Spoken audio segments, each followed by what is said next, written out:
And we're back with Inside Sports Fantasy Football. It's Gerald Glassford coming right back at you here from Inside Sports Fantasy Football. The Lakers Fast Break, Game Source, and Pop Culture Cosmos. We truly appreciate you catching all of our great shows. And if you can, please give us that 5-star review wherever you get your podcasts. Plus, if you could like, share, subscribe, subscribe today to get the latest notifications on when we go live on the air with the latest Inside Sports Fantasy Football, the Pop Culture Cosmos, the State of Pro Wrestling, and more right here at the Pop Culture Cosmos channel on Facebook, YouTube, or wherever you get your podcasts. And again, if you can go ahead and catch our good friends at the Domination Sports Nation, they've got a ton of things that they're talking about in the world of sports right there at the Domination Sports Nation. Plus, if you have any questions on your fantasy football team, put it in the comments below the video that you see here, or isfantasyfootball at yahoo.com or Inside Sports FF on Twitter. Well, week 9 in the NFL is now upon us. And we're already seeing the attrition when it comes to some of the teams in the NFL. Some teams look to be already in tank mode, trying to tank for some good quarterbacks already, and some others, in the case of Las Vegas here with the Raiders, where I'm at, it looks like it's just a done deal altogether because the Raiders have fired Josh McDaniels. They've fired their GM. The situation looks bleak for them. Does it mean it doesn't mean that looks bleak for your fantasy football team if you've got Devontae Adams or more? Because there's a change in quarterback. Jimmy Garoppolo is out. Here today to discuss the disaster in Vegas and if your team is tanking already.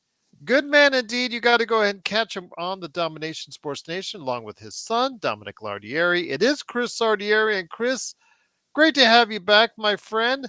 Wanted to ask your thoughts on the disaster in Las Vegas, known as the Raiders. Sean is actually trying to, good friend of ours, Sean Grice, the Magic Man.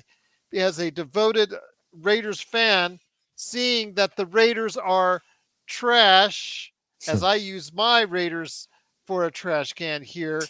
Unfortunately, the Raiders have thrown their GM and the coach in the trash right now. Thanks, Gerald. Always great to be back. Yeah, I mean, second night in a row out here on the West Coast, we get breaking news late. The James Harden trade one night and the Raiders cleaning house the next. Not surprised in the sense that I thought McDaniels would probably be on the hot seat after that deplorable performance this past Monday night, but surprised that it happened this soon. Mark Davis pulling the plug on him and the general manager, Ziegler. So, yeah, I think Devontae Adams on national TV basically throwing a hissy fit and running to the locker room did not bode well for McDaniels in hindsight. Exactly. And just this is probably he'll be his last opportunity to coach a team because he just has shown that not the Parcells, but the Belichick magic has not rubbed off well on Josh McDaniels. This is his last time coaching around, in my opinion, Chris. Completely agree, and I expect him to be employed up in Foxborough at some point next year. But yeah, I mean, come to think of it, Gerald, who from the Belichick coaching tree has been successful? I mean, that's it's kind of mind-boggling when you think about it. Exactly. Now, this brings on the question because Jimmy Garoppolo is out of the lineup because of the changes that are made, because he's been absolutely miserable this year. But should you give up entirely on the skill players for the Las Vegas Raiders right now? Well, I mean, if you own Devontae Adams or Josh Jacobs, I don't think you have much of a choice but to play them. I think they're not going to have the fantasy value they would if Garoppolo were the starter. But honestly, behind this offensive line, I don't know how any quarterback could put up numbers that would benefit those two players even. I agree with you on that. That's obviously going to be a great concern moving forward for the Raiders and for people who have the Raiders on their fantasy football team, such as myself. So we'll see what happens. But again, you can't get off Devontae Adams. Although, if you can trade him and find a deal, we talked about buy low and sell high. Right now, this is probably low as it gets. Yeah, we know the NFL trade deadline is passed, but not in your fantasy league. So I like the idea of that. Maybe if you've got a team that's desperate at another position and you got some depth, by all means make it. I don't think you'll get accustomed to having Adams production like we did, just like we saw his last few years in Green Bay, or even the start he got out off to last year with the Raiders. But there are worse wide receivers out there. If you can finagle a deal, that's good value for you. Once again, it is Inside Sports Fantasy Football. It is Chris Sardieri along with me, Gerald Glassford. Thanks so much for watching, listening. Truly appreciate it. So we see the disaster in Las Vegas, my friend. My question to you is, are there other teams that are now tanking? Because the NFL trade deadline has gone by with pretty much a whisper, not too much in the way of movement or activity. Usually it's not, so it's not that big of a deal. Some minor deals were made defensively and a little bit as far as I think Josh Dobbs was also moved at the trade deadline. So I ask you, my friend, is there any situation you see in regards to some teams that are really bad out there tanking where you could go ahead and take advantage of maybe trading for some of their players? Yeah, I mean, I think my beloved New York Giants are one, even though the management and Brian Daboll say otherwise. Just the sheer attrition they've had, and now trading Leonard Williams, I think they're already probably in a mode where let's just play out the string this year. We'll get a higher draft pick. They've already picked up a number 2 and a number 5 from Seattle in exchange for Williams. So I think that's a team there. If Tommy DeVito is a quarterback while Tyrod Taylor's out, I mean, that's just a natural tank job right there without even trying, right? Yeah. I know everyone thought Tennessee was going to trade Derrick Henry at the deadline. They didn't. Will Levis put up some nice numbers. If you need a quarterback for your bench or even a bye week fill him, I think it's worth taking a risk on him just because I think what I'm seeing out there on waiver wires in my leagues, not a heck of a lot of depth at the quarterback position. People seem to be hoarding quarterbacks this year just because, as we've talked about on previous episodes, the elite quarterbacks aren't doing what they do. So you do need a backup quarterback as insurance. So worth a shot there. I think the Titans are probably, on the field in tank mode. I think they're in rebuilding mode, but that doesn't mean you have to avoid their fantasy receivers. All of a sudden this week, it looks like DeAndre Hopkins has some value. I know that the NFL trade deadline is not usually as active as other sports, but that's continuously going to be a problem for the league or continuously an issue for the league because you just don't see that many in-season trades in the NFL. Why is that the case? I think part of it is it's so early in the season. I know technically we're almost at the halfway point here at week 9, but given the parity in the league, or although I would argue at times the mediocrity that we have, there's still so many teams that are in it. I mean, you could be 3-5, like the Broncos, for instance, and still be in the hunt. Now that they've got the extra wild card that was added a couple of years ago. There's going to be an 8 and 9 team that makes it in. I would imagine this year. I don't think that's such a bold prediction right there. So if you're sitting at 3-5, you really can't bail on the season. It's end of October, early November. Can you really afford to dump your players if you think you've got a shot? Hard to say. I mean, they're the clear-cut teams that were sellers, including the Commanders this past week. Doesn't look like those teams are going anywhere. I'm surprised the Raiders didn't even deal guys, by the way. But yeah, if you're 3-3, 4-4, your season can turn. Momentum can just change on a dime, and you rip off some wins, and you're sitting pretty for a wild card spot. I mean, look at the Giants last year, a mediocre team at 9-7-1, got in as a wild card. Absolutely. So again, even if you're a Raiders fan, the season is still not yet over, amazingly enough.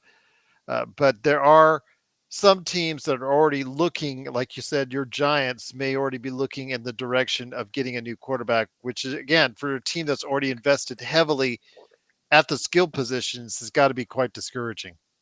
Absolutely, and there's hindsight's always 2020, but you look at teams that are like, oh, they probably should have rebooted. They really overachieved last year, and this year they should have lowered their expectations. Well, coming into training camp, I feel like every team thinks they have a shot, with a few exceptions, like the Arizona Cardinals of the world. I mean, you look at the team the Giants played in the playoffs last year, the Vikings. Kirk Cousin comes on the last few weeks. They beat the 49ers, they beat the Packers, and unfortunately his season is ended with an Achilles injury. So now they've got to trade to Josh Dobbs. Do they now pivot to kind of a, all right, let's just play out the string. Justin Jefferson's hurt. We're not going to rush him back, and let's kind of tank and get a higher draft pick, assess the quarterback position if we're really that bad, maybe we got a shot as one of the top 3 or 4 quarterbacks in the draft, and we rebuild on the fly. So that's another team to keep your eye on. And that's something that we need to mention before going on and continuing is a little bit more. Is unfortunately, when it comes down to it, major injury for the Minnesota Vikings as Kirk Cousins goes down. He often gets much maligned about what he does in the playoffs, but the fact is, during the season, he's been a steady fantasy performer, someone who's been in the top 10 in the league for quite some time as far as quarterbacks are concerned. This has got to be a devastating injury for fantasy football owners who don't have much in the way behind Kirk Cousins. Yeah, definitely. I mean, he was completing passes north of 70%, cut down on the interceptions. I don't care about the hype and hyperbole. He doesn't perform in prime time or in the postseason. If he puts up numbers for you during the season and you're a fantasy owner, you're happy with Kirk Cousins. So definitely a shame to see him go the way he did. Absolutely, indeed. But once again, it is Inside Sports Fantasy Football. It's Gerald Glassford coming right back at you here, along with Chris Sardieri from the Domination Sports Nation. Go ahead and check out him out and his son, Dominic Lardieri, today at the Domination Sports Nation. My friend, always great to have you here. Any other trends that you're seeing right now before we get into the lines and a woof woof woof head down to the doghouse? Couple trends. I think that the Cincinnati Bengals, while everyone had written them off, are now back and look like a viable team. Just amazes me how the mainstream media and just fans in general overreact. They go into San Francisco, an impressive win, and apparently Joe Burrow's leg is just fine. So we got a huge game this Sunday night against the Bills. Kind of a reboot of the game that was suspended back in January when Damar Hamlin nearly died on the field, frankly. So I think that's going to be an interesting game. And I just think that offense is clicking again. I mean, Joe Mixon, everyone kind of had written him off, and I think him getting going definitely helps that Bengals offense. And then two, the Eagles offense, same thing. You hear a lot. It's not the same team as last year. They miss Shane Steichen, now the coach of the Colts, who was the OC last year. But if you ask me, Jalen Hurts has no problems finding AJ Brown for touchdowns because he's having a phenomenal year. So that's another team. I know they got a huge matchup Sunday night. Sunday late afternoon against the Cowboys. Big divisional rivalry there. I think if they beat them and perform as they've been, at least on the offensive side, that's a team fantasy wise you want to keep riding with, because I don't see, separate of the old push. I just like the way they're playing through the air, and I think they can only get better. The last thing I want to touch on for fantasy football owners, probably the best matchup that we're seeing outside of the one that you just talked about. You talked about earlier Cincinnati, and now that they're back, they found their game. It looks like they're on the road to becoming again the team that I think a lot of people thought they were going to be in the preseason. They're at home against the Buffalo Bills. I think this will probably be a very key matchup, not only for the AFC, but for fantasy football owners as well. Yeah, definitely, because the Bills have been so erratic.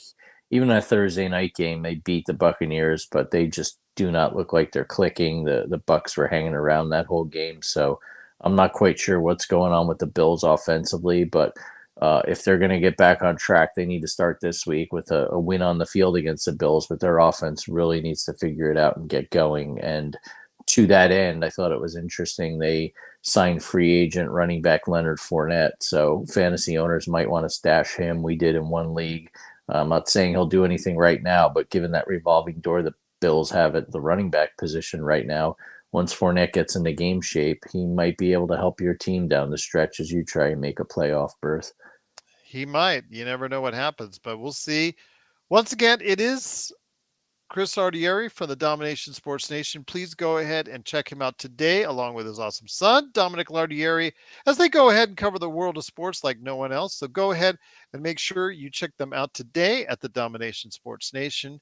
Well, my friend, looking at the lines, as far as everything that you see going on, I know that when it comes to the underdogs, we got to go ahead and head over to the doghouse. But when you look at the lines, anything stand out to you as far as very surprising once Vegas doing their number once again?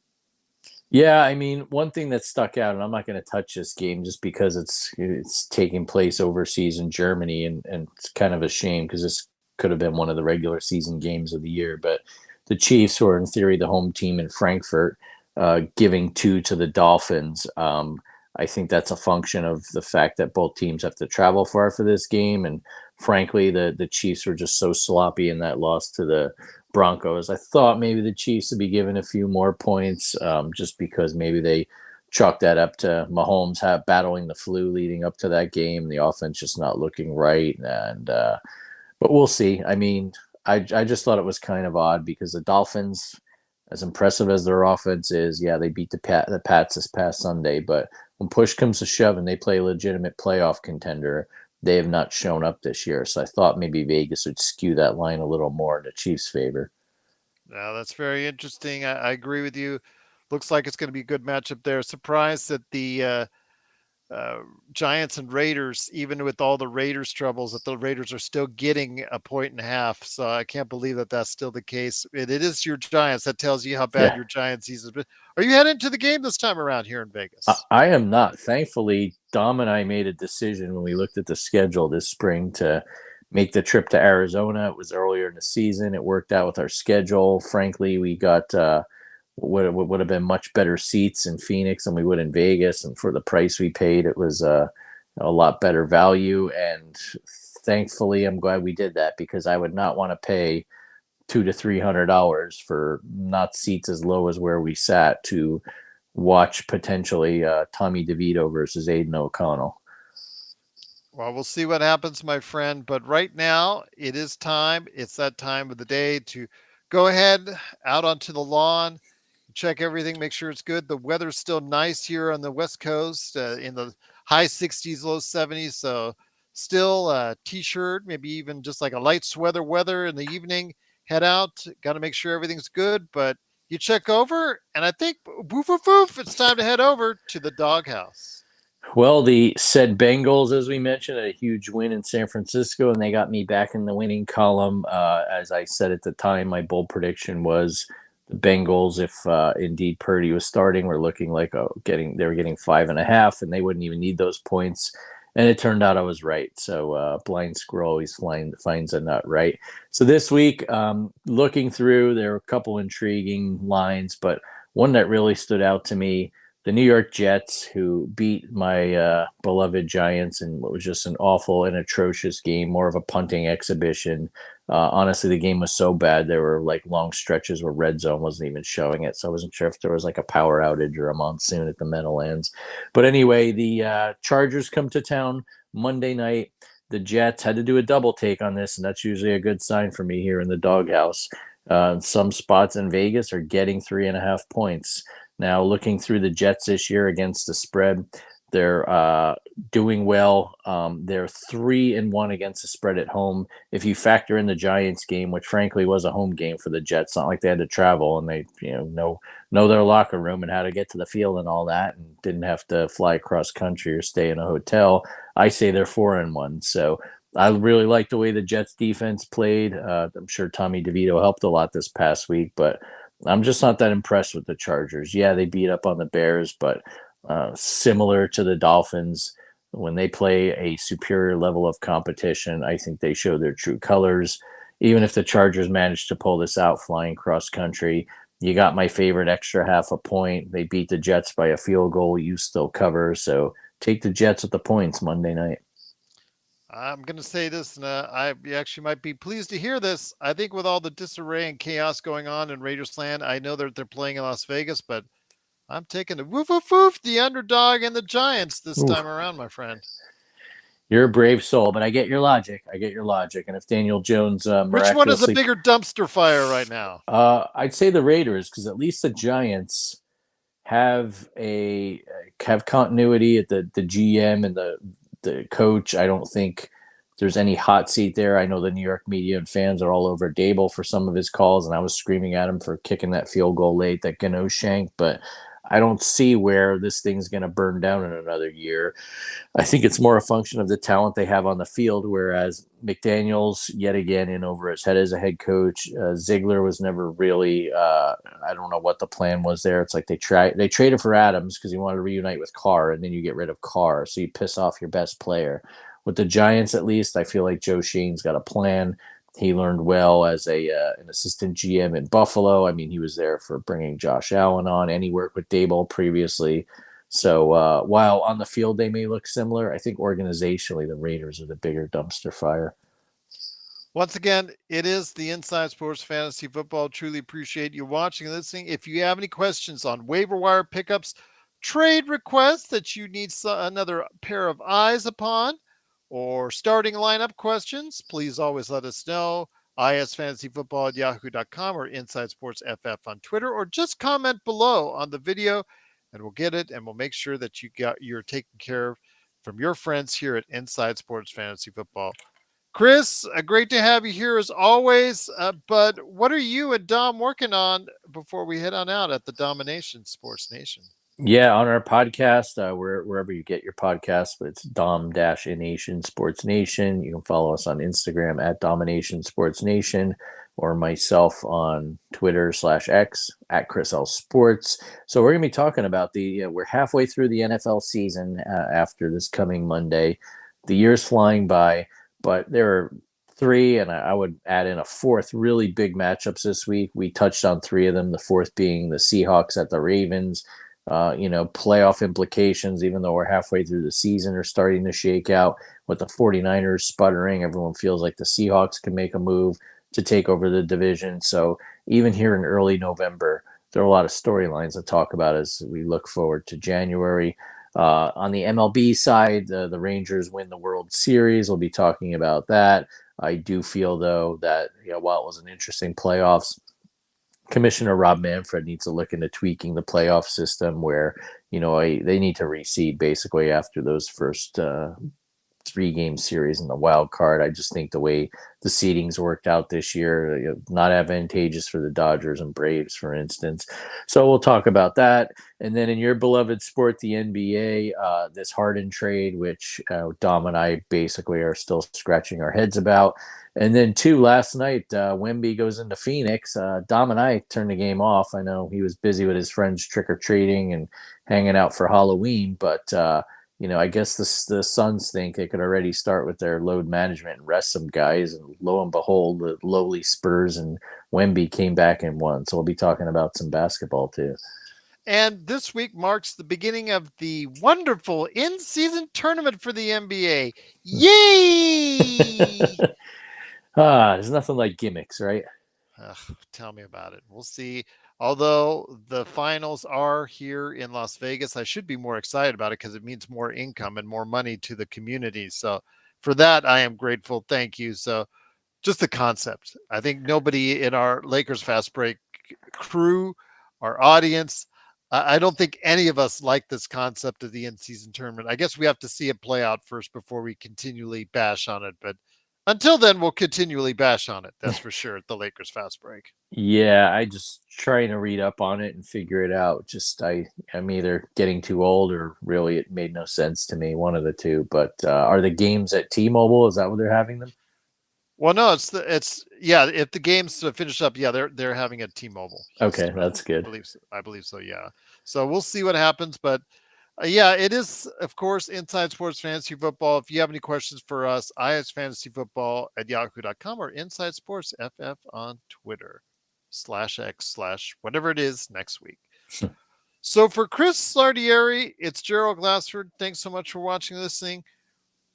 We hope you have a good weekend in fantasy football. Best of luck to you, Chris. Best of luck, hopefully, to me. Best of luck, hopefully, to everyone out there. And hoping you will have a great week in football. And join us next week for a recap of what's going on in the world and some always the best advice and tips on fantasy football right here, of course, at Inside Sports Fantasy Football.